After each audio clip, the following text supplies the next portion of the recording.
Hello friends, welcome to my channel if you are new here. Welcome back if you're a returning subscriber. My name is Brittany. On this channel I share my stupid opinions about the books I've been reading. And today we're going to keep it short, sweet, and simple and talk about all of the books that I read in June. Let's start with the two books that I did not finish, DNF'd this month. I'm not going to say that I'm never going to come back to these books. I just am saying that in the time that I was reading them, I found myself not feeling very connected to the story, and so I decided to bail while I was ahead. There's nothing inherently wrong with these books. They just weren't for me in June, and I'm thinking about maybe circling back to them towards the end of the year. So the first book that I DNF'd in June, I'm so sorry, I know everybody loves this book, Babel by R.F. Kuang. I stopped at page 202, which is about 35% into the book. I was double dorking, and I think that what was going through my head while I was reading up to page 202 is it's a lot of repetition, a lot of the same thing being told to me in a different way, and I just found myself growing very weary. It was taking me a long time to get through, which of course, I mean, this book it's humongous. I couldn't do it anymore. My brain was straying as I was reading. The writing's beautiful. I just wasn't connecting to the story as I was trying to go through it. So softly DNFing this with the potential of coming back to it towards the end of the year. We shall see. The second book that I DNF'd, it's hard because I only read 50 pages. Okay, 56 pages to be precise, I think. And that's 20% of the book. And I just felt so terribly bored that I did not want to continue wasting my time. It took me 3 days to read 56 pages in Middletide by Sarah Crouch. So again, I have the audiobook on hold for this. I was trying to make my way through it on my own without the aid of double dorking, but in that moment of just trying to push myself through physically reading this by myself, I was not interested. So soft DNF for this. We'll see if I circle back to it as well. All right, and now we're gonna do things a little bit differently for this one. I'm going to do my lowest rated book for June and then my highest rated book for June, and then we'll talk about everything in between. So the lowest rated book that I read this month was Taming Seraphine by Gigi Styx. I did read Taming Seraphine for the podcast that I host with my bestie. It was not good, and I just want to know what's wrong with all those girls in that book club that I'm a part of on Facebook. Are y'all all right? Jail immediately though. Nothing rated over 3 on the cawpile system for this. I gave the characters a 2, atmosphere 1, writing was a 3, at least towards the end. Leading up into the end, I maybe would have said 4 or 5, but towards the end it kind of was chaotic and unhinged and all over the place. Plot was a 1, intrigue was a 1, logic was a 1, enjoyment was a 1. Overall, it was a 0.75 star read for me. Perhaps this particular brand of dark romance isn't for me. It's probably the worst one that I've read, and I'm not going to talk too heavily about it. The episode will come out within the next month where I will tell you everything that happens in this book, and you can listen to me talk crap with Kelly. The highest rated book is also a romance. It should come as no surprise to you that Part of Your World by Jimenez was my highest rated read. I did double dork it. 10s across the board, y'all. It was a 5-star read for me. I waited for this so that I could double dork it. For me, double dorking Jimenez is a fully immersive experience, and I love it, and I won't stop. And now let's run through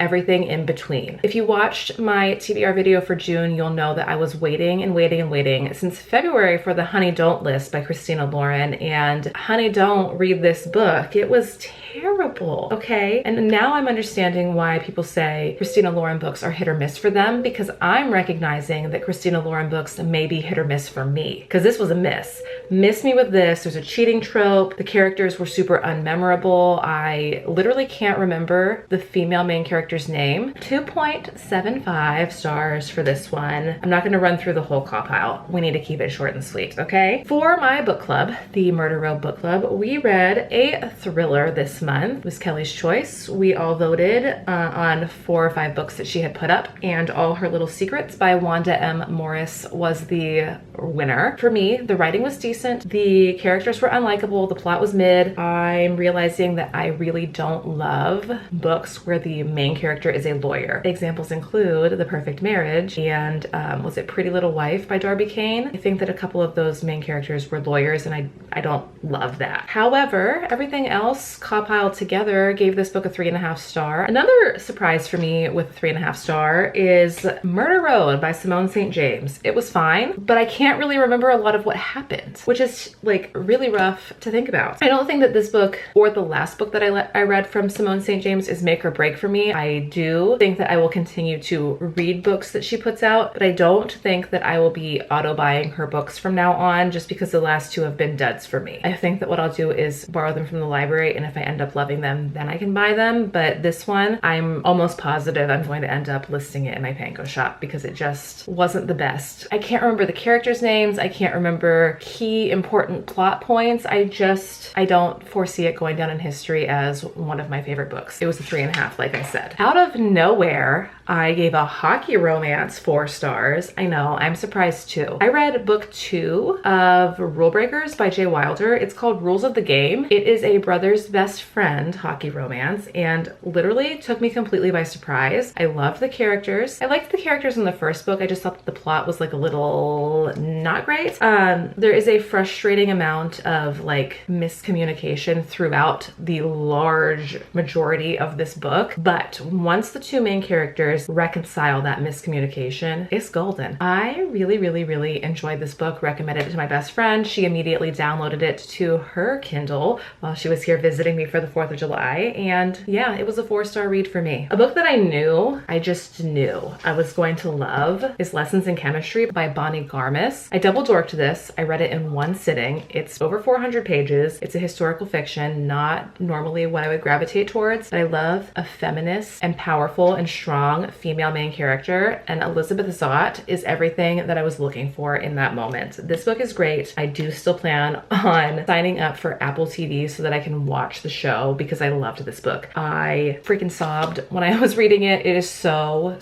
good. I cannot sing enough praises of it, but it was 4.25 stars. Another book that completely took me by surprise, okay, is a book that I am coining as a weird book for weird girls, and that is Shark Heart by Emily Habeck. Nowhere at any point in my life did I think that I would read a book like this. I double dorked it. It's so weird and I loved it so much, and I did not think that I was going to cry, but alas, here we are. I cried. I think that what really took it down from being a 5-star for me is the fact that I really can't remember the ending. I don't know what happens at the end. It was unmemorable for me, but everything leading up to the end was so beautifully written. I love it. I love it. It was 4.25 stars. Another book that is at Kelly's house that I have to show you the ebook cover of is my second highest rated book of the month, The Paradise Problem, also by Christina Lauren. And this is what I'm talking about when I say their books are hit or miss for me, because while The Honey Don't List was a miss, The Paradise Problem was an absolute fucking banger. I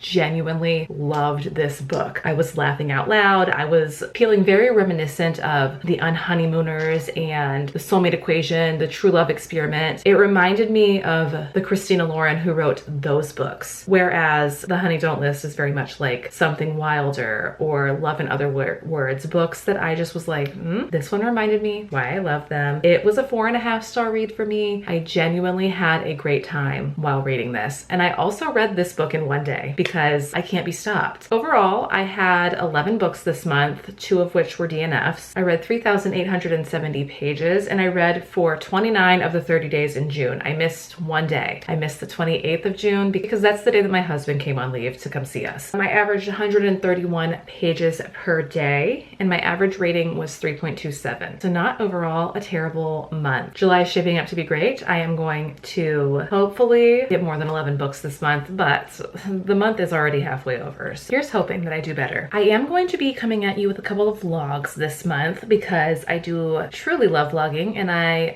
miss it when I'm not doing it. So that's gonna be what you can expect from me for the rest of July. I will see you all very, very soon. If you like this video, please feel free to leave me a like. Subscribe if you are new here. It's free for you. It's fun for me. And I will see you in the next video. Bye.